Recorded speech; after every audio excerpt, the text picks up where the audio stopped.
بزرگوں، دوستوں، نوجوان ساتھیوں، عزیز بچوں، السلام علیکم ورحمۃ اللہ وبرکاتہ۔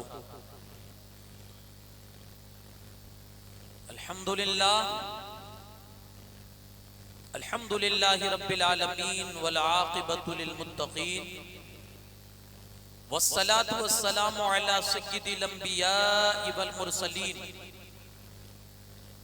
وعلى آلہ الطیبین واصحابہ الطاہرین اجمعین، اما بعد فاعوذ باللہ من الشیطان الرجیم، بسم اللہ الرحمن الرحیم، ومن اعرض عن ذکری فإن له معیشة ضنکا، صدق اللہ العظیم۔ انتہائی خلوصیت اور احترام کے ساتھ پورا مجمع جی لگا کر ایک بار درود پاک کا ہدیہ پیش کر لے۔ اللہم صلی علی سیدنا شفیعنا نبینا مولانا محمد کما تحب و ترضا بان تصلی علیہ، صلاۃ و سلام دائما علیک یا رسول اللہ صلی اللہ تعالی علیہ وسلم۔ امام قرطبی علیہ الرحمہ فرماتے ہیں، حضرت سال بن سعد بیان کرتے ہیں، ایک شخص بارگاہ رسالت مآب صلی اللہ علیہ وسلم میں حاضر آیا اور اس نے آ کر اپنے گھر کی تنگ دستی کی شکایت کی۔ یا رسول اللہ صلی اللہ علیہ وسلم، بڑی مفلسی کا ماحول ہے اور تنگ دستی کے حالات سے گزر رہا ہوں۔ اللہ کے رسول صلی اللہ علیہ وسلم نے اسے جو عمل ارشاد فرمایا، ہو سکے تو اسے پریکٹیکل لائف میں آپ لانے کی کوشش کریں، پھر دیکھیں اس کی برکتیں کیا نصیب ہوتی ہیں۔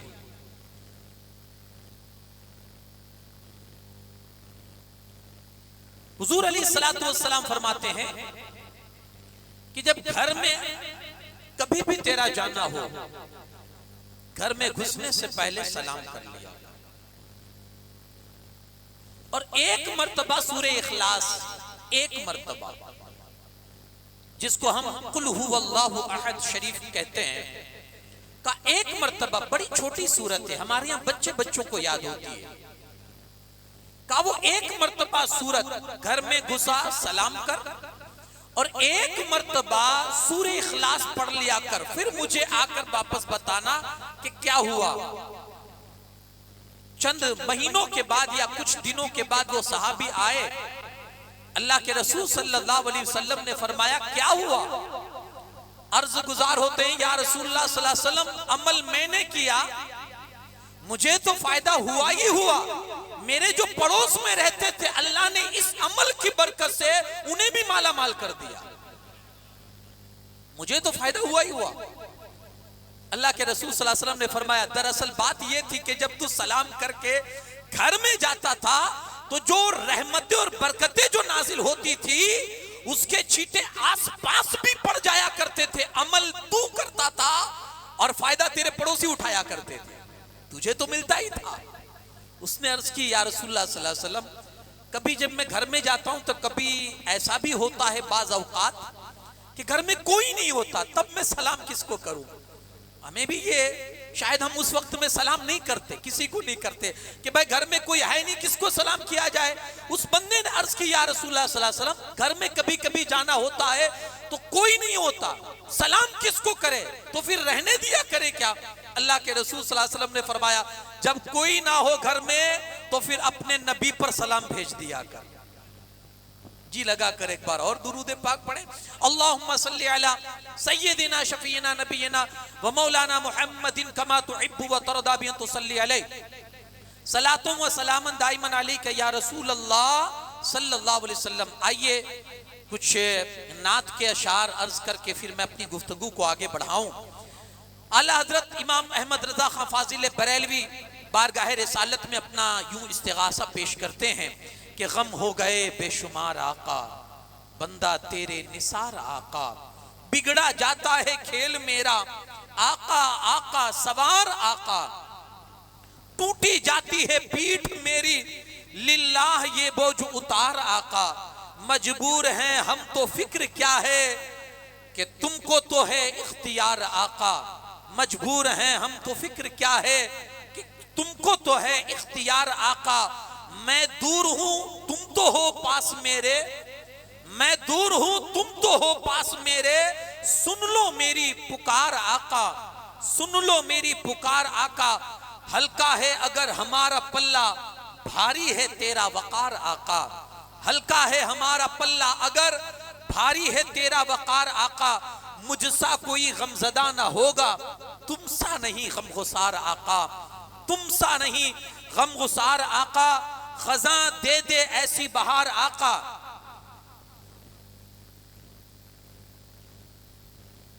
سوئے کہ یہ نابکار بندے، سوئے کہ یہ نابکار بندے، اور رویا کرے زار زار آقا، اتنی رحمت رضا پہ کر دو لا یقربہ البوار آقا، غم ہو گئے بے شمار آقا، بندہ تیرے نثار آقا۔ ایک بار اور جی لگا کر درود پاک پڑھ دیں، اللہم صلی علی سیدنا شفیعنا نبینا و مولانا محمد کما تحب و ترضا بان تصلی علیہ صلاۃ و سلام دائما علیک یا رسول اللہ صلی اللہ علیہ وسلم۔ محترم سامعین حضرات، آج کی یہ دوسری مجلس پاک، آج میری جو گفتگو کا عنوان ہے وہ ہے غربت کے اسباب، غریبی کیسے آتی ہے، تنگ دستی کیسے آتی ہے، اور اس کا سولیوشن کیا ہے، اس کا علاج کیا، حل کیا ہے۔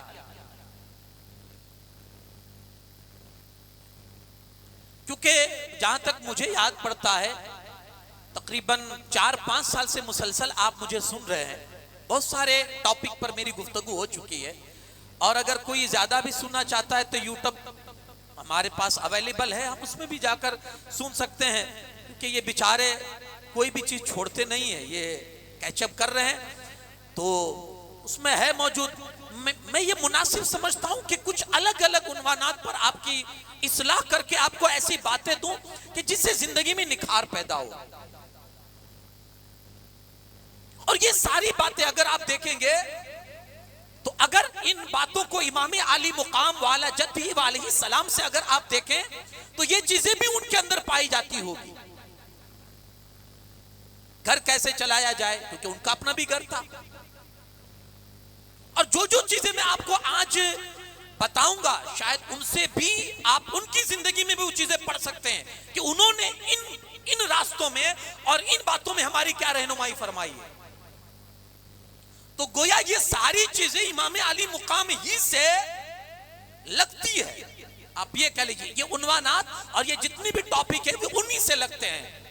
تو آپ یہ قطعاً یہ نہ سمجھے کہ امام علی مقام کا یہ ذکر ہے اور یہاں مولانا بات یہ ٹاپک الگ کر رہے ہیں،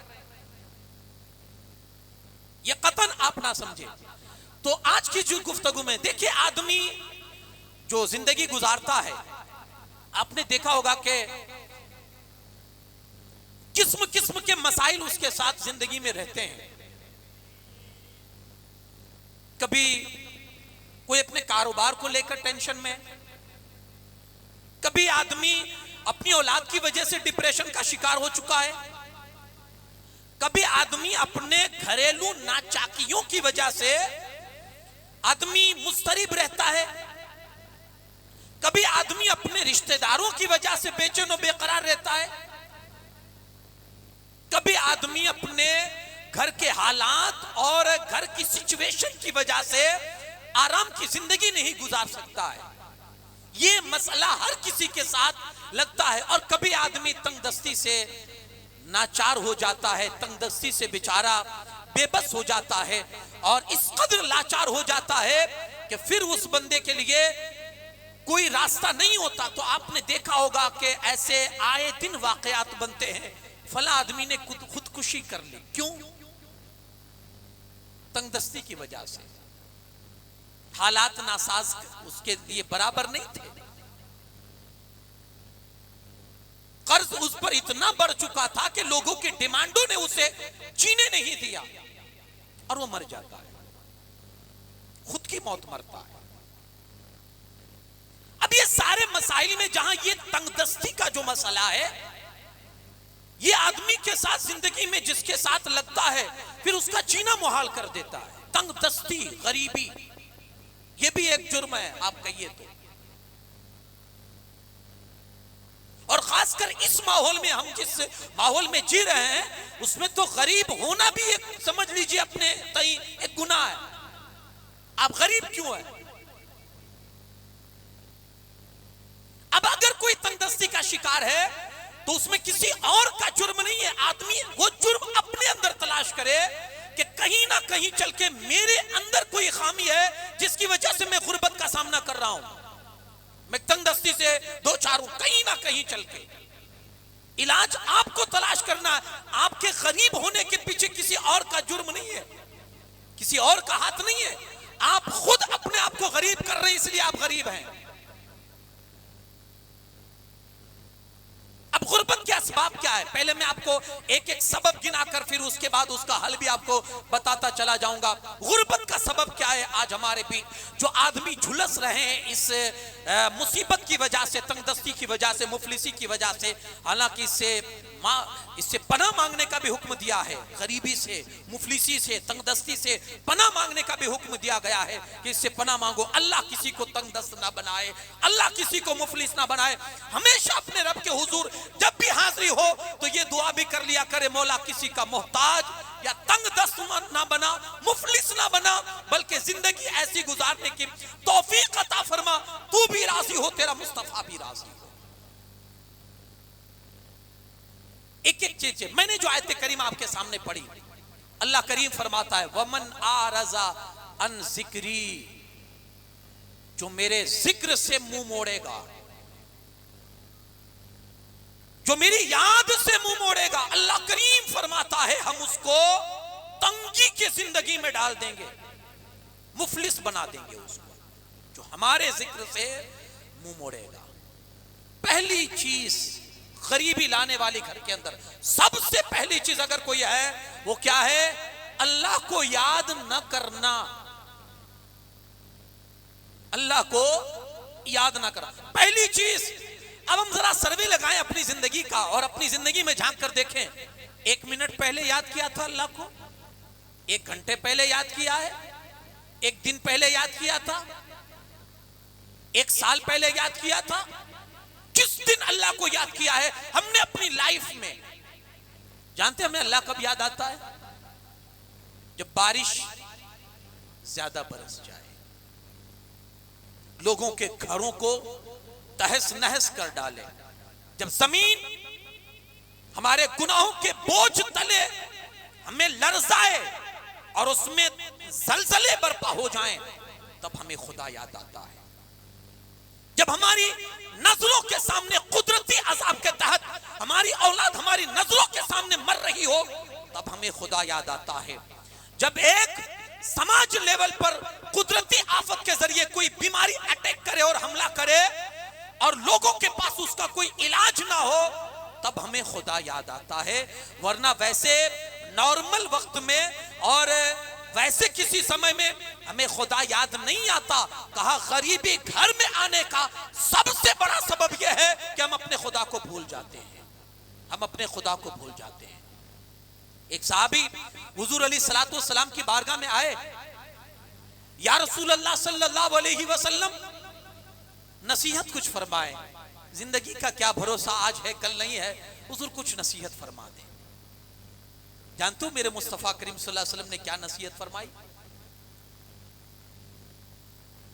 ویسے حضور کی جو نصیحتیں ہوتی تھی نا، ایک جملے میں سمندر پھرو دیتے تھے، ایک جملے میں سمندر پھرو دیتے تھے. جانتے ہو میرے آقا نے اس سے آنے والے صحابی جنہوں نے نصیحت کی ڈیمانڈ کی تھی، یا رسول اللہ کچھ نصیحت فرما دیں، میرے مصطفیٰ کریم صلی اللہ علیہ وسلم فرماتے ہیں تو سن، زبان کبھی سوکھنے مت دینا. کیا فرمایا؟ زبان کبھی سوکھنے مت دینا. عرض کرتے ہیں یا رسول اللہ صلی اللہ علیہ وسلم کیا مطلب ہوتا ہے اس کا، زبان کبھی سوکھنے نہ دینا؟ حضور علیہ الصلوۃ والسلام فرماتے ہیں اللہ کی یاد سے کبھی زبان سوکھنے نہ پائے، اگر یہ چیز کر سکتا ہے تو زندگی میں تیرے لیے یہی چیز کافی ہے. اللہ کو یاد کرتا رہے بس. آج یہی چیز ہم نے چھوڑ دی ہے. ہم یاد کس کو کرتے جانتے ہیں؟ لوگوں کو، کیونکہ سارے مسائل لوگوں ہی سے حل ہوتے ہیں.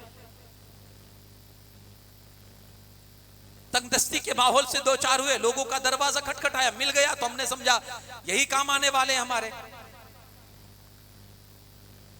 کوئی مشکل میں آئے, تکلیف میں آئے, فلانے کو فون کر دیا, اس نے وہ کر دیا, سمجھ گئے یہی ہمارا حل ہے. یعنی ہم نے اپنے زندگی کے سارے معاملات کو لوگوں سے جوڑ لیا ہے, سارے معاملات کو. اب ہم خود دیکھیں کہ ہمارے معاملات میں اللہ کہاں ہے. شاید میں کہہ رہا ہوں کسی معاملے میں اللہ ہمارے بیچ میں ہو, کسی معاملے میں.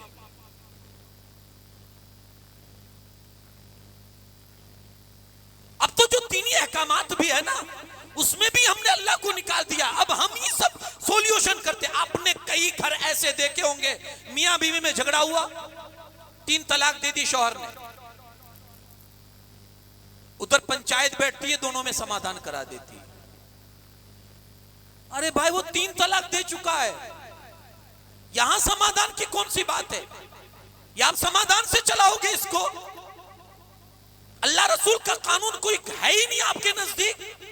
ہم اپنے معاملات میں اللہ رسول کو کہاں یاد کرتے ہیں, ہم خود محسوس کر سکتے ہیں اللہ کہاں ہے ہمارے بیچ میں. اسی لیے حضرت عمر فاروق اعظم نے فرمایا تھا, اللہ کی یاد کو لازم پکڑ لو, لازم, اللہ کی یاد کو لازم پکڑ لو. کیوں؟ فرماتے اس لیے کہ اس میں شفا ہے, شفا. اور لوگوں کی یاد چھوڑو, لوگوں کو یاد کرنا چھوڑو, کیونکہ اس میں بیماری ہے, بیماری. تم جتنا لوگوں کو یاد کرو گے تمہارا ضمیر اتنا بیمار ہوگا, اور جتنا اپنے خدا کو یاد کرو گے تمہارا جسم اتنا ہی تندرست ہوگا. خدا کو یاد کرو کہ اس میں شفا ہے, شفا. آپ کو لگتا ہے کہ بیماری ہے لوگوں کو یاد کرنا؟ جی ہاں بیماری ہے. فلانے صاحب آ گئے, جھٹ سے کوئی نہ کوئی موبائل لے کر پہنچ جائے گا, ایک سیلفی, اور پھر اس کو اسٹیٹس پہ لگائیں گے کہ ہم فلانے کے ساتھ کھڑے ہیں. کوئی بڑا کرکٹر ہے, کوئی بڑا اسٹار ہے, کوئی بڑا سیلیبریٹی ہے, کوئی بڑا نیتا ہے, کوئی بڑا وہ ہے. لوگ یہ کوشش کرتے ہیں کہ ہم اس کے ساتھ کھڑے ہوں, اور ہماری جو فوٹو ہے وہ وائرل ہونی چاہیے, لوگوں کو پتا چلنا چاہیے کہ میں اس کے ساتھ کھڑا ہوں, میرا تعلق کس کے ساتھ ہے, میں ایسے ایسے لوگوں کے ساتھ اٹھتا بیٹھتا ہوں. یہ بیماری ہے. پیر صاحب آئے, مولانا صاحب آئے, پھٹ سے کھڑے رہ کر فوٹو کھینچوانا. یا پیر صاحب, ہم نے ایسے لوگ بھی پڑھے ہیں, ایسے لوگ بھی دیکھے ہیں جو اللہ کے گھر میں بھی جاتے ہیں نا تو کسی آدمی کی وجہ سے جاتے ہیں. آپ کہیں گے یہ کیا بات کر رہے مولانا؟ جی ہاں, اللہ کے گھر میں بھی جاتے ہیں, کسی آدمی کی وجہ سے جاتے ہیں. ایسی مجلسوں میں, امام علی مقام کی بارگاہ میں جو مجلس سجتی ہے نا, ایسی مجلسوں میں بھی کسی وجہ سے آتے ہیں. فلانا کمیٹی کا ممبر ہمارا بھائی ہے, ہمارا چچا ہے, ہمارا رشتہ دار ہے, ہمارا دوست ہے, فلانے کی وجہ سے ان کی حاضری ہوتی ہے. امام علی مقام کی محبت میں نہیں ہوا کرتی ہے. اللہ کے دربار میں حاضری فلانے کی وجہ سے ہوا کرتی ہے, اللہ کی عبادت کی وجہ سے نہیں ہوتی ہے. یعنی لوگوں سے اتنے قریب ہو گئے اور اتنا کانٹیکٹ میں ہم آ گئے کہ اپنے رب سے اتنا ہی دور ہو چکے ہیں. امام حضرت فاروق اعظم رضی اللہ تعالیٰ عنہ فرماتے ہیں, نہیں چھوڑو لوگوں کو, یہ بیماری اندر تمہارے اندر پیدا کر دے گی. اور اگر یاد ہی کرنا ہے اپنے خدا کو یاد کرو, اللہ تمہیں شفا عطا فرمائے گا, اللہ تمہیں شفا عطا فرمائے گا. بلکہ میں نے حضرت ابو سعید خدری کو پڑھا, حضرت ابو سعید خدری فرماتے ہیں اتنا یاد کرو اللہ کو, اتنا یاد کرو کہ لوگ تمہیں دیوانہ کہنے لگ جائے, لوگ تمہیں پاگل کہیں کہ یار اس کے علاوہ. اور یہ حال تھا ہمارے اسلاف کی, آپ زندگی پڑھو, وہ اتنا اللہ کو یاد کرتے تھے, ان کا یہ حال تھا. ایک بزرگ کے بارے میں نے پڑھا کہ دوسرے بزرگ ان سے ملنے کے لیے گئے تو دیکھا کہ وہ پانی میں آٹا ڈال ڈال کے کھا رہے ہیں. دیکھا ہے کبھی اس طرح سے کسی کو کھاتے ہوئے, پانی میں آٹا ڈال ڈال کے کھانا؟ اچھا, پانی میں آٹا ڈال کر آٹے کو گوندا جاتا ہے نا, پھر اسی سے روٹی بنائی جاتی ہے. وہ پانی میں آٹا ڈال ڈال کر جلدی جلدی کھا رہے تھے. پہلے تو ان کو سمجھ میں نہیں آیا دوسرے بزرگ جو گئے تھے ملنے کے لیے، لیکن پھر پوچھ لیا حضور یہ پانی بھی ہے آٹا بھی ہے، گوندھ لینے میں کتنی دیر لگے گی؟ صرف آگ نہیں، آگ جلا لیجئے، روٹی سیک لیجئے، کم سے کم کھانے کے لائق تو بن جائے۔ پانی بھی ہے آٹا بھی ہے، پھر بھی آپ پانی میں آٹا ڈوبو ڈوبو کر آپ کھا رہے ہیں۔ بزرگ کا جواب سنیے، وہ بزرگ کہتے ہیں جتنی دیر میں آٹا گوندھوں گا نا اتنی دیر میں اپنے خدا کو بہت زیادہ یاد کر لوں گا۔ یہاں تو گھڑی پر یاد کرتے ہیں اللہ کو، 1:30 پر جمعہ کی نماز ہے، 5 منٹ زیادہ ہو گئی تو گھڑی پر نظر جائے گی یہ زیادہ کیسے ہوئی ہے۔ سمے سے خدا کو یاد کرتے ہیں، کس سے؟ سمے سے۔ جس خدا نے سمے بنایا اس کے لیے سمے مت ڈھونڈو، اس کو تو پھر ہمیشہ یاد کرنا چاہیے، اس کے لیے پھر سمے نہیں ہونا چاہیے، اس کو تو پھر ہمیشہ یاد ہونا چاہیے۔ حضرت موسیٰ علیہ السلام نے اللہ کی بارگاہ میں ایک مرتبہ عرض کی، مولا تیرا حکم ہے نا کہ ہم تیرا شکر ادا کریں، کرنا ہی چاہیے۔ مولا تیرا حکم ہے کہ ہم تیرا شکر ادا کریں، اب تو ہی بتا تیری شان کے لائق تیرا شکر کیا ہے، تو ہی بتا۔ موسیٰ علیہ السلام نے عرض کی تو ہی بتا تیری شان کے لائق شکر کیا ہے، اس حساب سے ہم تیرا شکر ادا کریں۔ سنے اللہ پاک نے اس کی شان کے لائق جو شکر ہے وہ بتایا، کہا موسیٰ میری شان کے لائق اگر شکر کرنا چاہتا ہے تو یہ جو تیری زبان ہے نا اس کو ہمیشہ میرے ذکر سے تازہ رکھ، جب بھی یعنی کوئی لمحہ تیرا ایسا نہیں ہونا چاہیے جو میرے ذکر سے خالی ہو، بلکہ تیری زبان جب تک میرے ذکر سے تازہ رہے گی جہنم کی آگ اس پر اثر نہیں کر پائے گی۔ جیتے جی اللہ کو یاد کرو، جیتے جی اللہ کو یاد کرو، مرنے کے بعد اللہ کی مخلوق آپ کو یاد کرے گی۔ جیتے جی اللہ کو یاد کرو۔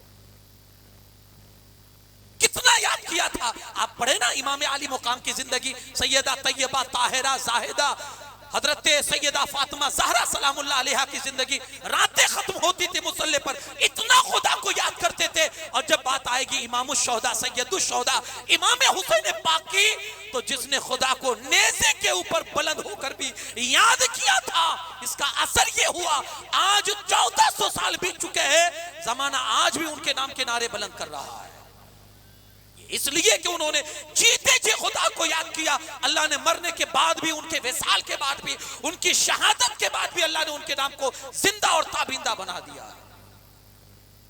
یاد کرو، خدا کو یاد کرو۔ وَمَنْ أَعْرَضَ عَنْ ذِكْرِي فَإِنَّ لَهُ مَعِيشَةً ضَنْكَ، جو بھی میرے ذکر سے منہ موڑے گا اللہ فرماتا میں اس کو تنگی کی زندگی میں ڈال دوں گا۔ اگر غریبی کی زندگی سے نکلنا ہے اللہ کو یاد کرنا شروع کرو، اللہ ایسے ہی تمہارے اوپر روزی کے دروازوں کو کھول دے گا۔ بڑی پیاری بات تھی۔ واصف علی واصف سے کسی نے پوچھا عبادت کیا ہے، عبادت کیا ہے؟ واصف علی واصف کہتے ہیں تو اللہ کا ایسا بندہ ہو جا، اس کو ذرا دل کے کانوں سے سنیے۔ واصف علی واصف کہتے ہیں جب پوچھا گیا عبادت کیا ہے تو کہا تو اللہ کا ایسا بندہ ہو جا جیسا وہ تیرا رب ہے، جیسا وہ تیرا رب ہے۔ کہا حضور مطلب سمجھ میں نہیں آیا، کیا مطلب اس کا؟ واصف علی واصف کہتے ہیں اس نے کبھی اپنے رب ہونے میں کمی کی ہے؟ اس نے کبھی اپنے رب ہونے میں کمی کی ہے تو تو بندہ ہونے میں کمی کیوں کرتا ہے؟ کبھی ایسا ہوا ہے؟ اس نے تو ہر لمحے تجھے تیری تربیت اور تیری پرورش کے جو جو معاملات تھے اس نے وہ عطا فرمائے۔ جب تو بالکل چھوٹا تھا تو لوگ تجھے اٹھا کے پھر رہے تھے، کبھی اس کی گود میں کبھی اس کی گود میں، لیکن جیسے تیرا ویٹ بڑھا، تیرا وزن بڑھا، لوگوں سے اٹھانا بھاری پڑ گیا تو پھر قدرت نے تجھے پاؤں میں طاقت عطا کر دی۔ پاؤں تو پہلے بھی تھے، پاؤں تو کیا وہ چاہتا تو چلا نہیں سکتا تھا پیدا ہونے کے بعد فوراً؟ پاؤں تو پہلے بھی تھے لیکن اس میں طاقت نہیں تھی، لیکن جیسے ضرورت پڑتی گئی اس نے وہ چیز عطا فرما دی۔ کیسا تیرا نظام وہ چلا رہا ہے کہ جب تیرے پاس زبان نہیں تھی تب بھی وہ تجھے کھانا پہنچا رہا تھا، تب بھی وہ تجھے پانی پہنچا رہا تھا. ادھر پیاس لگی رونا شروع کر دیا. تیری ماں کو قدرتی خدا نے ایک سینس دے دیا تھا، ایک سمجھ دے دی تھی کہ تو روتا تھا وہ سمجھ جاتی تھی تجھے پانی کی پیاس لگی ہے، وہ تجھے پانی پلا دیا کرتی تھی. تجھے بھوک لگتی تھی تو روتا تھا، وہ سمجھ جاتی تھی کہ تو بھوکا ہوا ہے، وہ تجھے کھانا دستیاب کر دیتی تھی. یعنی جب زبان نہیں تھی تب بھی وہ تیرے کام کر رہا تھا، اور جب زبان آ گئی تب بھی وہ تیرے کام کر رہا ہے. کہا اس نے اپنے خدا ہونے میں، اپنے رب ہونے میں کبھی کمی نہ کی. تو بندہ ہونے میں کمی کیوں کرتا ہے؟ تو بندہ ہونے میں کمی کیوں کرتا ہے؟ اچھا ہمارے طرف سے کیا کمی ہے؟ یہ سوال آپ اپنے آپ سے بھی کبھی مت کرنا. ہمارے بندہ ہونے میں کمی کیا کی ہے ہم نے کیا کیا ہے وہ بھی تو آپ دیکھیں نا. بندہ ہو کر ہم نے کیا کیا ہے؟ کون سا بندگی کا حق ادا کیا ہے بھائی؟ بندہ کیسے کہتے کس کو ہے؟ بندہ ہوتا کیسا ہے؟ اور ہم نے اس کی کیا ہے جو احکامات ہوتے بندے کے لیے، وہ ہم نے کون سے احکامات پورے کیے ہیں؟ تو پہلی چیز، بہت ساری چیزیں مجھے بھی گنوانی ہے، اگر اس پر ٹاپک چلا تو آگے گفتگو میرے لیے مشکل ہو جائے گی وقت کے حساب سے. تو کہا کہ پہلی چیز جو غربت کو گھر میں سب سے زیادہ لاتی ہے وہ ہے اللہ کو یاد نہ کرنا. یارو کوشش کرو اللہ تمہارے گھروں میں رہے، اللہ تمہاری مجلسوں میں رہے، اللہ تمہارے دلوں میں رہے، اللہ تمہاری یاد میں رہے، اللہ تمہاری زبانوں پر رہے، اللہ تمہارے ہر معاملات میں رہے. اس کی کوشش کرو، پھر دیکھو اللہ روزی کے دروازے تم پر کیسے کھولتا ہے اور غربت کے دروازے تم پر کیسے بند ہوتے ہیں. دوسری چیز جو غریبی لاتی ہے گھر کے اندر، مفلسی کا شکار ہوتا ہے آدمی. دوسری چیز فرمایا قرآن کی تلاوت نہ کرنا. ہمارے لیے المیہ یہ ہے، اور اس کو آپ کم نصیبی کہہ لیجئے ہم مسلمانوں کی، کہ ہم قرآن نہیں جانتے. یہ کڑوی سچائی ہے اور کرواہٹ ہے. لوگوں نے بہت کچھ جانا، بہت کچھ جانا، نہیں جانا تو قرآن نہیں جانا. جس کے ذریعے سے انہیں چلنا ہے، جس کے ذریعے سے انہیں زندگی کے معاملات طے کرنے ہیں، جس کی وجہ سے انہیں لوگوں کے ساتھ معاملات طے کرنے ہیں، وہی چیز چھوڑ کے وہ اپنی زندگی کو چلنا چاہتا ہے. بتائیے کیسے چلے گا؟ قرآن نے پہلی ہی آیت میں اپنا ججمنٹ دے دیا وہ کس لیے آیا ہے. تو قرآن نے کہا ہدی للمتقین، میں تمہاری رہبری کے لیے آیا ہوں، تمہارا گائیڈ ہوں، تمہیں راستہ دکھانے کے لیے آیا ہوں. اب جب ہم خود ہی سے اتنے ہوشیار ہیں کہ ہم کو راستہ پتا بھی نہیں ہے اور ہم چلنا چاہتے ہیں، تو نتیجہ کیا ہوگا؟ انجام کیا ہوگا؟ کہاں پہنچیں گے؟ جس بندے کو راستہ معلوم نہیں ہوتا ہے وہ آدمی کسی کی تو مدد لیتا ہے نا. کسی شہر میں جانا ہے، کسی شاپ پر جانا ہے، کسی میل پر جانا ہے، دسیوں جگہ گاڑی روک روک کر پوچھتا ہے فلاں کا ایڈریس کیا ہے، فلاں جگہ مجھے پہنچنا ہے، کیا ایڈریس ہے؟ کبھی پوچھا آپ نے؟ کس سے پوچھیں گے؟ قرآن سے پوچھیں گے؟ نہیں جانتے قرآن سمجھنے والوں سے پوچھیں گے؟ ہم نے کبھی نہیں پوچھا، کبھی نہیں پوچھا. قرآن سے یہ جو دوری ہماری ہے یہ ہمارے گھروں کے اندر نحوست لا رہی ہے. اسی لیے تو اللہ کے رسول صلی اللہ علیہ وسلم نے فرمایا ہے اپنے گھروں کو قبرستان نہ بناؤ. گھر کبھی قبرستان نہیں بنائے جاتے. قبرستان کس کو کہتے ہیں؟ جہاں مردے دفن کیے جائے. کوئی اپنے گھر میں مردہ دفن کرتا ہے تو پھر رسول اللہ کی اس حدیث کا مطلب کیا ہوا کہ اپنے گھروں کو قبرستان نہ بناؤ، یعنی وہاں سناٹا مت رکھو، وہاں اللہ کے ذکر کی اور قرآن مجید کی تلاوت ہونی چاہیے. کون پڑھے گا بھائی؟ پڑھے گا کون؟ آپ کا بچہ جانتا ہے، آپ کی بیٹی جانتی ہے، آپ کی بیوی جانتی ہے، آپ خود جانتے ہیں. بہت سارے گھر آپ جب اس کا سروے کریں گے، جائزہ لیں گے، بہت سارے گھر آپ کو ایسے ملیں گے جس گھر میں قرآن ہے ہی نہیں. جی ہاں، یہ ریالٹی ہے، یہ سچائی ہے. مسلم کہلانے والے بہت سارے گھر ایسے ہیں جس میں قرآن ہے ہی نہیں، اور اگر ہے بھی تو وہ کئی کپڑوں میں لپیٹ کر گھر کی طاق کے اندر، تالے کے اندر مضبوطی کے ساتھ بند کر کے رکھا ہے کہ کسی طور پر بھی وہ باہر نکلنا نہیں چاہیے۔ اب غریبی کیوں کرنی آئے گی؟ اس کا جواب ہم اور آپ خود سے لے اور خود سے پوچھیں۔ اب امیری کہاں سے آئے گی؟ اب اللہ کی جو برکتیں ہیں وہ برکت کہاں سے آئے گی جب برکت والی چیز کو ہم نے لوک میں کر دیا اور ہم نے بند کر دیا؟ کہاں سے برکت آئے گی؟ سنیں، حضرت ابو ہریرہ رضی اللہ تعالیٰ عنہ سے اللہ کے رسول صلی اللہ علیہ وسلم نے ایک نصیحت فرمائی۔ ابو ہریرہ، قرآن روز پڑھ، قرآن سیکھ، دوسروں کو سکھا، قرآن سیکھ۔ آج سے آپ یہاں بیٹھے امام علی مقام کی اس مجلس پاک میں، اگر آپ کا بچہ نہیں پڑھتا آپ اس کو پڑھائیے، خود آپ کوشش کیجئے۔ دیکھیے ہمارے پاس ابھی علماء کرام اتنی تعداد میں اویلیبل ہے، الحمدللہ، اللہ کا شکر ہے، اور اتنے مدارس ہمارے یہاں چلتے ہیں کہ انہوں نے آپ کے ٹائمنگ کے حساب سے مدرسوں کو ایڈجسٹ کیا ہے۔ آپ ڈیوٹی پر جاتے ہیں، آپ جاب کرتے ہیں، آپ کی اپنی کمپنی ہے، آپ کی اپنا کاروبار ہے، آپ کو صرف رات میں فرصت ملتی ہے، آپ کو صرف دوپہر میں فرصت ملتی ہے، آپ کو صرف صبح فرصت ملتی ہے۔ آپ کا بچہ دوپہر کے ٹائم اسکول ہوتا ہے، اس کو دوپہر میں صبح ٹائم ملتا ہے، صبح اسکول ہوتی ہے، دوپہر میں ٹائم ملتا ہے۔ تو علماء کرام نے آپ کے ٹائمنگ کے حساب سے مدرسوں کو ایڈجسٹ کیا ہے۔ اب پھر بھی ہم نہ پڑھیں تو اب قصوروار کون ہے؟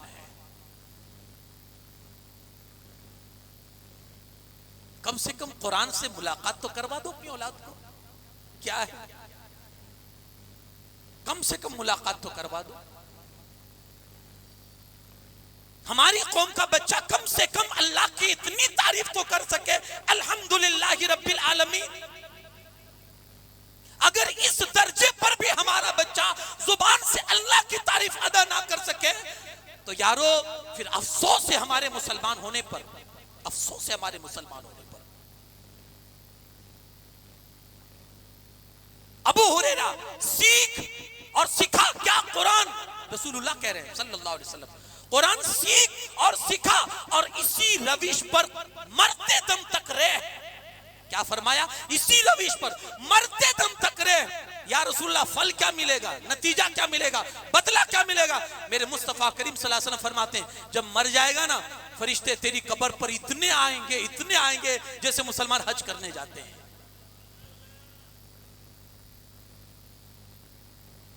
کیا ٹارگیٹ ہوتا ہے حج کرنے کا؟ 20 لاکھ 25 لاکھ کا اللہ کے فرشتے تیری قبر پر اتنی تعداد میں آئیں گے جیسے مسلمان حج کرنے کے لیے جاتے ہیں۔ قرآن پڑھ، دوسروں کو پڑھا۔ آج ہم کس کو اچھا کہتے ہیں؟ اچھے کپڑے جس نے پہنے ہیں، سوچ مینٹالٹی یہ ہو چکی ہے، ہم اس کو اچھا سمجھتے ہیں، اچھا ہے۔ یار لوگ ابھی اپنی بیوٹی پر ہزاروں لاکھوں روپیہ خرچ کرتے ہیں اپنا خوبصورت دکھنے کے لیے کہ ہم لوگوں کو خوبصورت دکھے۔ اس میں بھی جب عید کی رات ہوتی ہے، کوئی تہوار کی رات ہوتی ہے، تو یہ جو سلون والے جو ہوتے ہیں ان کی دکانوں پر جو ہماری بھیڑ کا جو عالم ہوتا ہے وہ بیچارہ ڈبل نائٹ کرتا ہے 24 گھنٹے۔ کیوں؟ لوگوں کے بننے سورنے کی شاید وہ رات ہے ان کے لیے۔ قدرتی حسن تو ہم نے کبھی پایا ہی نہیں ہے، ہم ایسا سمجھتے ہیں۔ یہ جو حسن ہے قدرتی ہونا چاہیے۔ وہ جو چہرے کی چمک جو گھنٹوں کی ہوتی ہے نا، وہ چمک مت لائیے، قدرتی حسن بڑھانا ہے۔ میں نے اس سے پہلے بھی کسی تقریر میں کہا تھا، قدرتی حسن چاہتے ہو وضو کی عادت بنا لو، اللہ قدرتی حسن عطا فرمائے گا۔ پھر آپ کو کسی بیوٹی پارلر میں جانے کی ضرورت ہی نہیں پڑے گی۔ ہم کس کو اچھا کہتے ہیں؟ لباس کے اعتبار سے دیکھ کر، کسی کا اسٹیٹس دیکھ کر، کسی کی دولت دیکھ کر ہم اس کو اچھا کہتے ہیں، لیکن وہ نظریہ ہمارا ہوتا ہے، وہ ہماری نظر میں اچھا ہے۔ یہ کوئی ضروری نہیں کہ وہ سب کی نظر میں اچھا ہو، لیکن جس کو مصطفیٰ اچھا کہہ دینا وہ دنیا والوں کی نظر میں بھی اچھا ہوگا اور آسمان والوں کی یہاں بھی اچھا ہوگا، بلکہ وہ اللہ کے نزدیک بھی اچھا ہوگا۔ میرے آقا صلی اللہ علیہ وسلم فرماتے ہیں خیرکم من تعلم القرآن وعلمہ، تم میں بہتر وہ ہے جو قرآن سیکھتا ہے اور سیکھنے کے بعد دوسروں کو سکھایا کرتا ہے۔ تم میں سب سے بہتر وہ ہے۔ یہ جو آپ کی مسجد کا امام ہے نا، جو بچوں کو الف سے با پڑھاتا ہے، جو آپ کے بچوں کو بسم اللہ الرحمن الرحیم سکھاتا ہے، ان کو ادنا نہ سمجھنا۔ ہاں ویسے یہ بھی توفیق کا مسئلہ ہے، اللہ جسے توفیق عطا کر دے وہی اس چیز کو سمجھتا ہے اور اسی کو قدر ہوتی ہے۔ ہاں سونے کی قدر سونی جانتا ہے، یا جس نے لیا ہو خرچ کیا ہو اس کے پیچھے وہ جانتا ہے، یا پھر کوئی بھی ایسی چیز ہے جو انسان جس کے پیچھے محنت کرتا ہے اور پھر اس کو حاصل ہوتی ہے، وہ قدر اس کو ملتی ہے۔ فری میں اگر کوئی چیز دستیاب ہو جائے نا تو پھر انسان کو اس کی قدر و قیمت نہیں رہتی، اس کا پھر احترام اور اس کی عظمت اس کے دلوں میں نہیں رہا کرتی ہے۔ تو الغرض میں یہ عرض کر رہا تھا، اپنی اولاد کو قرآن سکھاؤ۔ اور ایک چیز عرض کروں، ایک پرسنلی مشورہ آپ کو دوں گا، وہ یہ ہے کہ اولاد کو قرآن سے جوڑ دو۔ اگر اولاد کا بھلا سوچتے ہو قرآن سے جوڑ دو۔ آج اگر یہ ہماری سوچ ہے، اور شاید ہر گھر کی یہ عادت ہوگی، بچہ اگر کہیں ٹیوشن جاتا ہے دوپہر کے سمے میں، اسکول جاتا ہے، تھوڑے ڈسٹنس پر اسکول ہے، تھوڑی دوری پر اسکول ہے، 2-4 دن ماں باپ دیکھیں گے تو کہیں گے یار بچہ روز چل کے جاتا ہے، آپ کیا کرو گے؟ یا تو اس کو سائیکل کا انتظام کر دو گے، یا اس کو گاڑی کا انتظام کر دو گے، یا کسی آٹو والوں کو آپ بک کر کے اس کو کہیں گے کہ روز اس کو چھوڑ دیا کرے، لے لیا کرے۔ یعنی آپ کو یہ تکلیف دیکھی نہیں گئی کہ میرا بچہ دھوپ میں روز اپ ڈاؤن کرے، یہ تکلیف آپ کی گوارا نہیں ہوئی آپ سے، تو آپ نے کیا کیا؟ اس کے لیے انتظام سہولت دے دی۔ یارو اگر قرآن سے دور رہے گا نا، بھٹک بھی سکتا ہے، گمراہ بھی ہو سکتا ہے، اس کے ایمان پر کوئی ڈاکہ بھی ڈال سکتا ہے، اس کی تہذیب بھی کوئی چھین سکتا ہے، اس کے دل کو گندا بھی کر سکتا ہے۔ اگر آپ چاہتے ہو کہ یہ ساری برائیوں سے آپ کا بچہ محفوظ ہو جائے، خدا را قرآن سے جوڑ دو، انشاءاللہ وہ تقدس میں بھی، وہ اس کا دل بھی تقدس والا ہو جائے گا، اس کا دل بھی پاک ہو جائے گا، وہ بے راروی سے بچ بھی جائے گا اور گمراہ ہونے سے بھی بچ جائے گا، اس کا ایمان بھی سلامت رہ جائے گا، اگر قرآن سے آپ اس کو جوڑ دو گے۔ کیونکہ قرآن میں یہ طاقت ہے، قرآن میں یہ طاقت ہے کہ وہ انسان کو، کیونکہ اللہ پاک خود کہتا ہے یُضِلُّ بِهِ کَثِیرًا وَیَهْدِی بِهِ کَثِیرًا، یہی وہ قرآن ہے جس کے ذریعے سے ہم بہتوں کو گمراہ کرتے ہیں اور بہتوں کو ہدایت کی راہ دے دیتے ہیں۔ ہدایت چاہیے، ایمان پر سلامتی چاہیے، یارو اس کا واحد ذریعہ یہ ہے، اپنی اولاد کو قرآن سے قریب لاؤ اور قرآن سے جوڑ دو، پھر دیکھو اللہ کیسا تمہیں اس کا نتیجہ اور اس کی برکت عطا فرماتا ہے۔ آپ کا بچہ دنیا میں بھی آپ کے لیے آپ کی آنکھوں کی ٹھنڈک اور سکون بنے گا، اور انشاءاللہ قیامت کے دن بھی وہی بچہ آپ کے مرتبے بلند کرنے والا نظر آئے گا آپ کو، اور اللہ پاک اس کے ذریعے سے آپ کے مرتبوں کو بلند فرمائے گا۔ کوشش کریں قرآن کے ساتھ اپنی اولاد کو جوڑ دیجئے، انشاءاللہ اس کا فائدہ آپ کو یہاں بھی دیکھنا ملے گا، قیامت کے دن بھی دیکھنا ملے گا۔ تیسری چیز جو ہمارے گھروں کے اندر غریبی کو لاتی ہے، پہلی چیز اللہ کو یاد نہ کرنا، دوسری چیز قرآن کی تلاوت نہ کرنا۔ گھر میں، دکانوں میں، مکانوں میں، فیکٹریوں میں، میلوں میں، جہاں بھی آپ رہے، اللہ کے قرآن کی تلاوت کرتے رہیں۔ دیکھ کر نہیں پڑھ سکتے ہیں، زبانی یاد کر لے کچھ صورتیں اور اس کو پڑھا کرے، کیونکہ قرآن میں وہ تاثیر ہے، بندہ جتنا پڑھتا جاتا ہے اللہ اس کے دل کی گندگی کو صاف کرتا چلا جاتا ہے۔ کپڑے پر ایک دھبا ذرا سا لگ جائے نا، پھٹ سے جا کر گھر پر جا کر چینج کرتے ہیں، اچھا نہیں لگتا لوگوں کے سامنے ایسا کپڑا پہن کر جانا جس میں دھبا لگا ہوا ہو۔ بدلتے ہیں یا نہیں؟ دل پر کتنے دھبے لگ چکے ہیں گناہوں کے۔ میرے مصطفیٰ کریم صلی اللہ علیہ وسلم کی حدیث ہے، بندہ جب ایک گناہ کرتا ہے نا تو ایک کالا ٹکا اس کے دل پر لگ جاتا ہے، دوسرا گناہ کیا دوسرا ٹکا، تیسرا گناہ کیا تیسرا ٹکا، یہاں تک کہ پورا دل کالا ہو جاتا ہے۔ پھر اس کو حق بات بھی کڑوی لگتی ہے، پھر اس کے سامنے سچ بولو تو اس کو غصہ آتا ہے۔ جب ایک دھبا اپنے جبے پر برداشت نہیں کرتے، سینکڑوں دھبے اپنے دل پر کیسے برداشت کرتے ہیں؟ نہیں کبھی سوچتا آپ کو کیا چلو اس کو بھی صاف کر لینا چاہیے، اس کو بھی دھل لینا چاہیے۔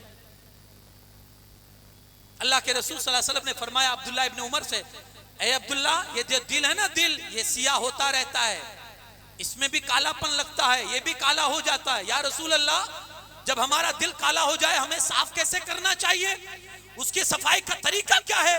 میرے مصطفیٰ کریم صلی اللہ علیہ وسلم فرماتے ہیں دو چیزیں ہیں صاف کرنے والی، ایک کا قرآن پڑھا کرو اور دوسرا موت کو یاد کرا کرو. جب بھی یہ دونوں چیزیں تمہارے پاس رہے گی انشاءاللہ تمہارا دل ہمیشہ جگمگاتا رہے گا, ہمیشہ جگمگاتا رہے گا. یہ دو چیزیں. تو یہ قرآن کی تلاوت گھر میں عام کریں, جاری کریں, انشاءاللہ اس کی برکتیں نصیب ہوگی. تیسری چیز, مسجد میں باتیں کرنا. ہمارے لیے آج مسجد اور بازار شاید وہ سیم ہو چکی ہے. فرق اتنا ہے کہ بازار میں نماز نہیں پڑھتے اور مسجد میں نماز پڑھتے ہیں.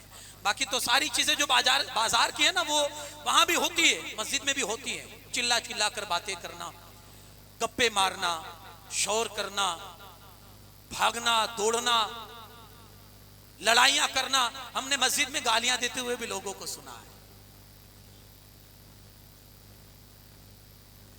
عذاب جانتے ہیں اس کا عذاب کیا ہے؟ ایک روایت سناؤں آپ کو, جھنجھوڑنے کے لیے یہ روایت آپ کو سنا رہا ہوں.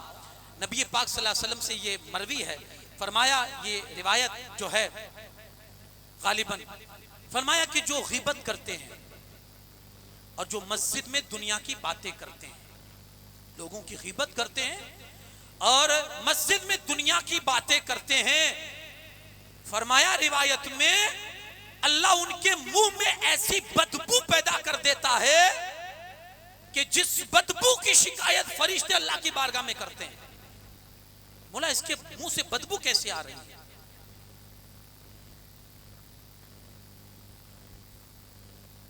وہ بدبو ہمیں محسوس نہیں ہوگی, وہ جو بیڈ اسمیل ہے وہ ہمیں نہیں پتا چلے گی, کیونکہ اللہ ہماری آنکھیں, ہمارے کان, ہماری ناک پر وہ پردے ڈال دیتا ہے کہ وہ چیز ہم نہ دیکھ سکے, نہ سونگ سکے, نہ سن سکے.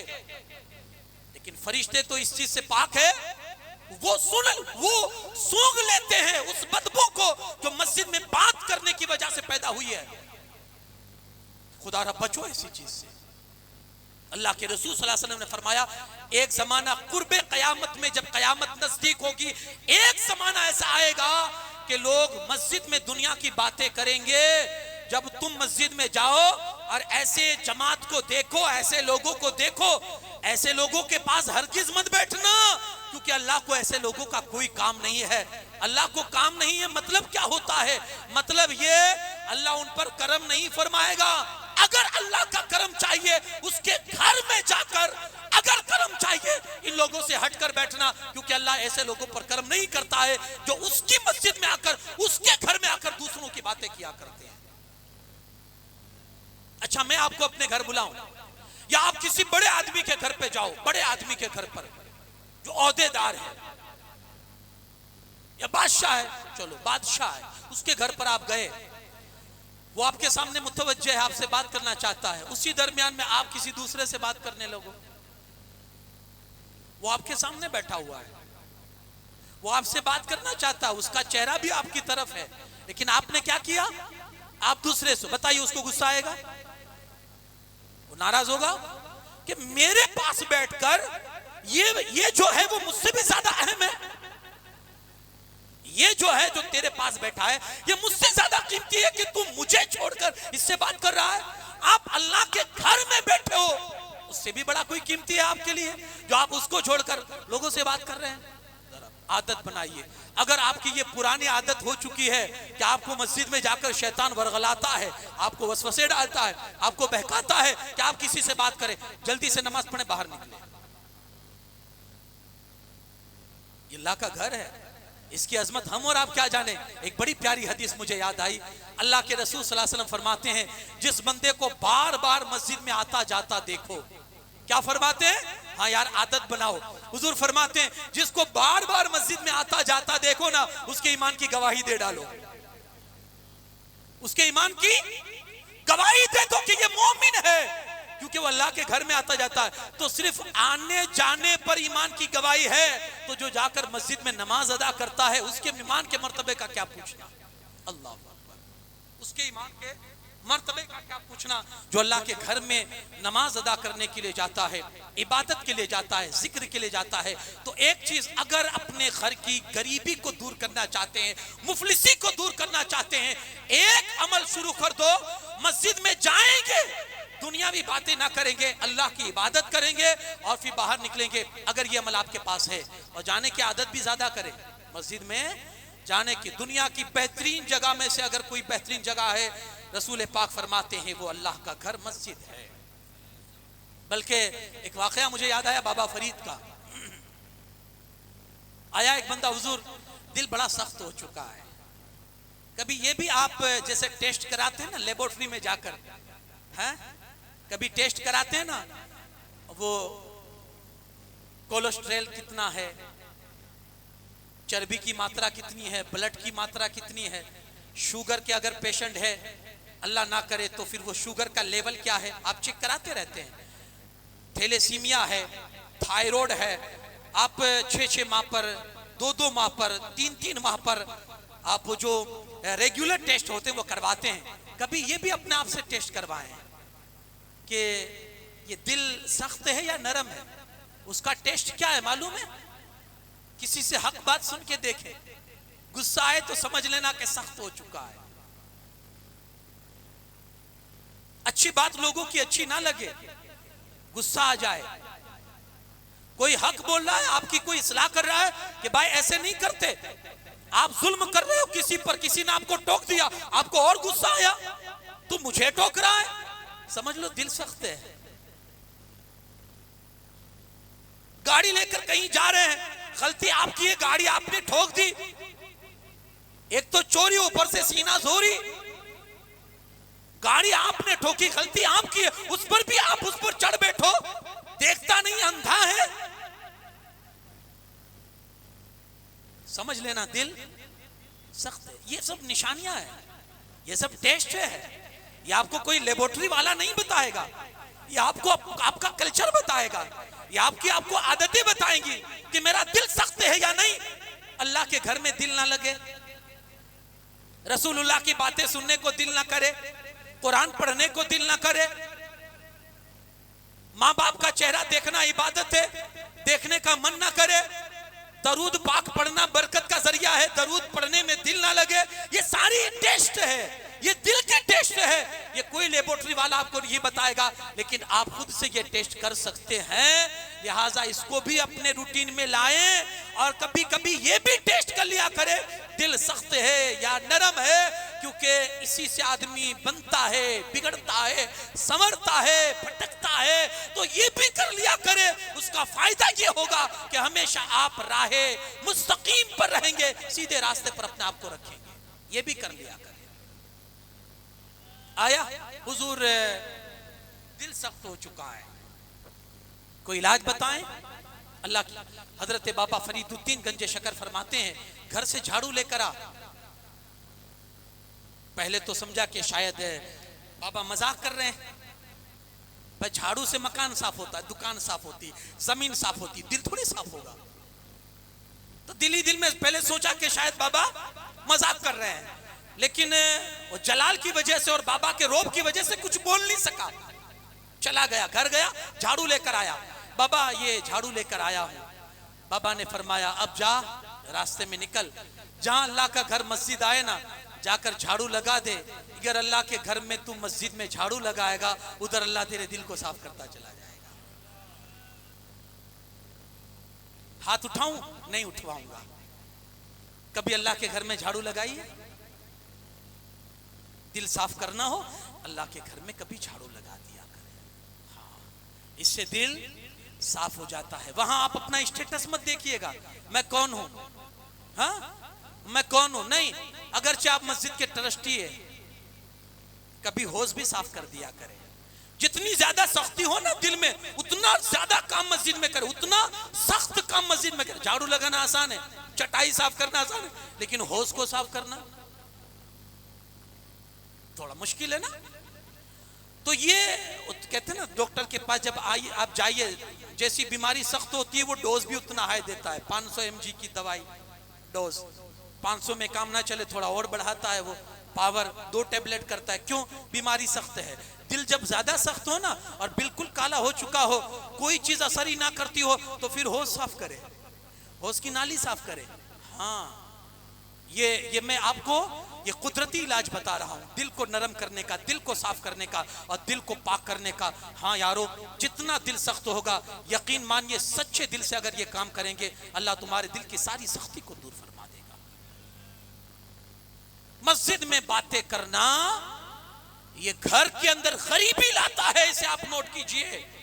بچائیے اپنی مسجدوں کو شور غل باتوں سے اور اپنی چیخوں سے، اپنے شور سے اپنی مسجدوں کو پاک کریے، آج اس کی بھی ضرورت ہے۔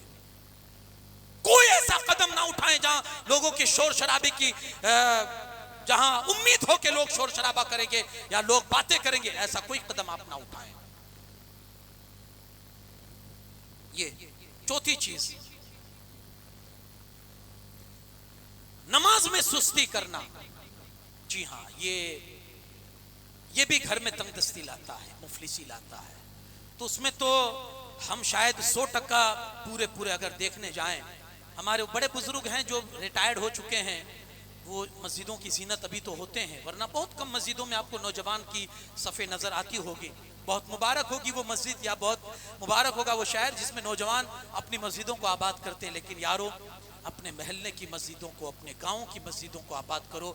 ایک دن یاد رکھنا، اگر آج اللہ کے گھروں کو آپ نے آباد رکھا، کل قیامت کے دن اللہ کی بارگاہ میں یہ مسجد لائے جائے گی اور وہ اللہ سے کہے گی مولا اس نے دنیا میں رہتے ہوئے مجھے آباد کیا تھا، آج تو اس کو جنت دے کر اس کے گھر کو آباد کر دے۔ مسجد کے اندر نماز، ابراہیم بن ادم رضی اللہ تعالیٰ عنہ فرماتے ہیں کہ فرض نماز کے لیے مسجد میں جانا اور نفل کے لیے گھر میں بیٹھنا، فرض کے لیے مسجد میں جانا اور نفل کے لیے گھر میں بیٹھنا بہترین عمل ہے۔ کیا فرمایا؟ بہترین عمل ہے۔ اگر یہ کر سکتے ہو تو یہ کرو، فرض نماز گھر مسجد میں اور نفل نماز اپنے گھر میں پڑھا کرو۔ کہا یہ بہترین عمل ہے، اور اس سے بہتر کوئی عمل تمہارا اور کیا ہو سکتا ہے کہ تم وقت پر اپنی نماز ادا کر سکتے ہو۔ دیکھیں نماز ہے نا، اور احکامات کی طرح احکام بھی ہے نماز جو ہے۔ بھائی زکوٰۃ بھی ایک اللہ کا حکم ہے، روزہ بھی اللہ کا حکم ہے، حج بھی کرنا اللہ کا حکم ہے، یہ سارے احکام ہیں اسلام کے، سارے احکام ہیں۔ لیکن نماز احکام کے ساتھ ساتھ تحفہ بھی ہے، گفٹ بھی ہے، کہ رسول پاک صلی اللہ علیہ وسلم جب معراج میں گئے تو اللہ پاک نے ان کی معراج کروائی، اور وہ مقام کعبہ قوسین میں اپنے حبیب کو بلا کر یہ تحفہ جو ہمیں ملنا تھا وہ رسول پاک کو عطا فرمایا کہ اپنی امت کو لے جا کر یہ دے دے۔ تو احکام کے ساتھ یہ نماز جو ہے نا وہ تحفہ بھی ہے۔ اب اگر میں آپ کو کوئی چیز دوں، بھلے وہ ہلکی ہے، سستی ہے، میں نے آپ کو دی اور آپ نے میرے سامنے اس کو ضائع کر دی، برباد کر دی، مجھے غصہ آئے گا؟ مجھے غصہ آئے گا نا؟ میں نے آپ کو دی، آپ نے ضائع کر دی، برباد کر دی، مجھے غصہ آئے گا۔ اب اتنا بڑا تحفہ ہے، ساری عبادتیں آپ دیکھیے زمین پر اللہ نے دی ہے، روزہ زمین پر، حج زمین پر، زکوٰۃ زمین پر، جتنی عبادتیں زمین پر، لیکن یہ تحفہ جب دینا ہوا نا، آسمانوں میں مقام کعبہ قوسین میں اپنے حبیب کو بلا کر یہ تحفہ دیا، تو جتنا بڑا تحفہ ہوتا ہے عزت بھی اتنی بڑی ہونی چاہیے۔ اب اگر ہم اس تحفے کی ناقدری کریں گے تو سمجھ لے اللہ کے غضب کو ہم دعوت دے رہے ہیں، اللہ کے غضب کو دعوت دے رہے ہیں۔ نماز میں سستی یہ گھروں کے اندر نحوست لاتی ہے، یہ گھروں کے اندر تنگ دستی لاتی ہے، یہ آدمی کو غریب بناتی۔ اگر چاہتے ہو گھروں سے غریبی جائے، جس کو یہ منظور ہو کہ ہمارا گھر خوشحالی والا بن جائے، تو پھر اسے نماز میں پابندی لانی ہوگی۔ نماز کے اندر اور بھی نماز پر یہ عنوان ہو سکتا ہے، لیکن چونکہ میرا وقت ختم ہو رہا ہے اس لیے میں مختصر جو باتیں وہ عرض کر دوں۔ پانچویں چیز ہے جھوٹ بولنا۔ ہماری سمسیا یہ ہے کہ ہم نے اس کا نام بدل دیا ہے، جیسے رشوت کا نام ہم نے بدل دیا ہے نا، جو رشوت دیتے ہوں گے ان کو نام بھی پتا ہوگا۔ سود کا نام بھی ہم نے بدل دیا ہے، بیاج اس کا نام بھی بدل دیا ہے، یعنی جو لوگوں کو برا نہ لگے۔ جیسے جھوٹ کا نام کیا رکھا ہے معلوم ہے؟ بہانہ۔ جی، جھوٹ کا نام کیا رکھا ہے؟ بہانہ۔ میں نے فلانا کو بہانہ کر دیا۔ بیوی شوہر کے لیے کہتی ہے کیا ہوا؟ ارے وہ شوہر کو بہانہ بنا دیا میں نے، جھوٹ کا نام دے دیا ہم نے بہانہ، اور چگلی کا نام دے دیا گپ شپ۔ چگلی، ایک کی کھدائی دوسرے کی کھدائی، چار آدمیوں کی عزتوں کو اچھالنا، ایک جگہ بیٹھ کر آؤ نا یار تھوڑی گپ شپ کر لیں، اس کو نام دے دیا چگلی، کو نام دے دیا گپ شپ۔ نام بدلنے سے گناہ نہیں بدل جاتا۔ اب آپ جھوٹ کو کتنا بھی بہانہ بنائیں اس کا گناہ نہیں بدلے گا، وہ جھوٹ جھوٹی ہے۔ اب تو لوگوں نے رشتے کرنے میں بھی جھوٹ کو لیا ہے،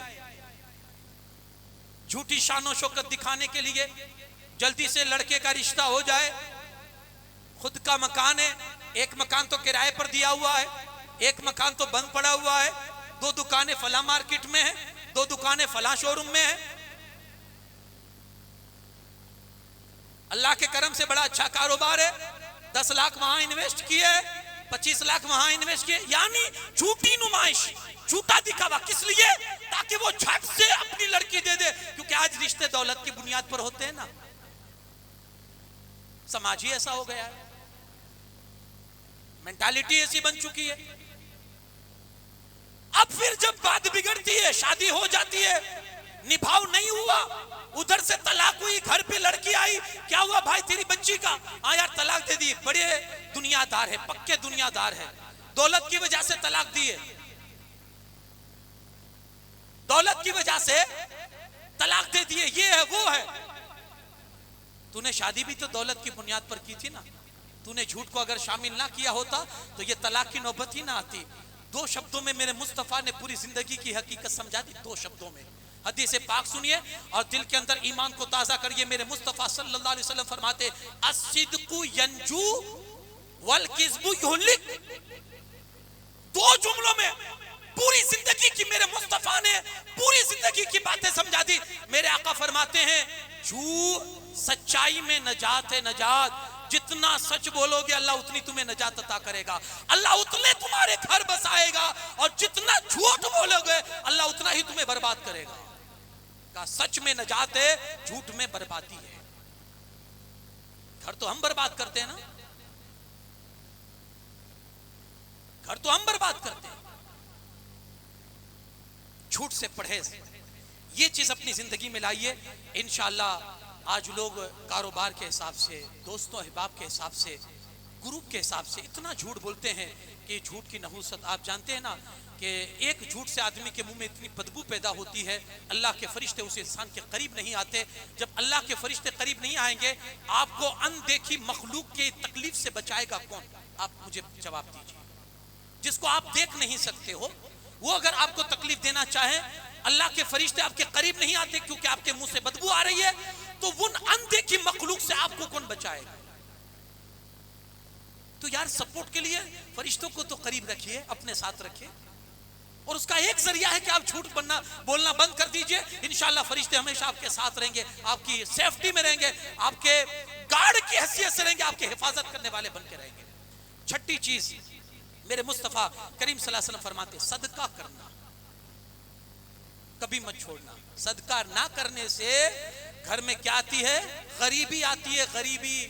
صدقہ نہ کرنے سے، خیرات نہ، اور کسی غریب کو، کسی فقیر کو اپنے دروازے سے کبھی جھڑکنا مت، کیونکہ ایک حدیث ہے میرے مصطفیٰ کریم صلی اللہ علیہ وسلم فرماتے ہیں خیرات کرنا بند مت کرنا ورنہ اللہ روزی بند کر دے گا۔ خیرات کرنا بند نہ کرنا ورنہ اللہ روزی دینا بند کر دے گا۔ آخری بات سنا رہا ہوں، حضرت حضور غوث پاک رضی اللہ تعالیٰ عنہ کی بارگاہ میں ایک بندہ آیا، حضور بہت کماتا ہوں لیکن برکت نہیں ہوتی، بہت کماتا ہوں لیکن برکت نہیں ہوتی ہے۔ آپ بھی یہ فارمولہ پر عمل کریں، ساتھ میں ایک ڈبہ رکھ لیں۔ کہا حضور بہت کماتا ہوں برکت نہیں ہوتی۔ آپ نے کہا ابھی تک تو نے لوگوں کے ساتھ سودا کیا، ابھی تک تو نے لوگوں سے تجارت کی ہے، لوگوں سے کاروبار کیا، اب اللہ سے کاروبار شروع کر، اللہ سے کاروبار شروع کر۔ اس نے کہا حضور وہ کیسے؟ کہا 10 کمانا، 1 اللہ کی راہ میں دینا۔ کیا کریں گے؟ آپ لوگ جاگ رہے ہیں؟ سو گئے سب؟ بولیے بھائی آخری ہے۔ 10 کمانا، 1 اللہ کی راہ میں دینا۔ وہ گیا، حضور غوث پاک کا غلام کہتا ہے 6 مہینے کے بعد آیا۔ جب پہلے مرتبہ آیا تھا نا پیدل چل کے آیا تھا، اب 6 اونٹ ساتھ میں لے کر آیا ہے. پہلے جب آیا تھا پیدل آیا تھا, اب 6 اونٹ ساتھ میں لے کر آیا ہے. حضور غریب نہ حضور غوث پاک رضی اللہ تعالیٰ نے فرمایا کیا ہوا؟ کہا حضور برسوں سے تجارت کر رہا تھا, برسوں سے کاروبار کر رہا تھا, اصل مزہ تو کاروبار کا اب ملا ہے جب سے اللہ کی راہ میں دینا شروع کیا ہے. بندے تو 1 دے گا وہاں سے 10 عطا فرمائے گا. غریبی دور کرنی ہے, کیا کرنا ہے؟ صدقے کو عام کرنا ہے گاہے بگاہے, جب چاہے تو صدقہ اللہ کی راہ میں دیتے رہو. اور اس میں نیت یہ ہونی چاہیے, وہاں 1 دیا جاتا ہے وہ عمل کے اعتبار سے نیت کے اعتبار سے 700 تک عطا فرماتا ہے. یارو جتنی باتیں ہو سکی ہے اس 1 گھنٹے کے بیچ آپ سے کوشش کریں ان باتوں پر عمل ہو جائے. زہ نصیب اللہ پاک ان ساری باتوں پر ہمیں عمل کرنے کی توفیق عطا فرمائے, غریبی سے ہمیں نجات بخشے, مفلسی کو ہمارے گھروں سے دور فرمائے, اور ہمیں مرتے دم تک اپنا محتاج رکھے, غیروں کی محتاجگی سے ہمیں بچائے. وما علینا الا البلاغ المبین. السلام علیکم.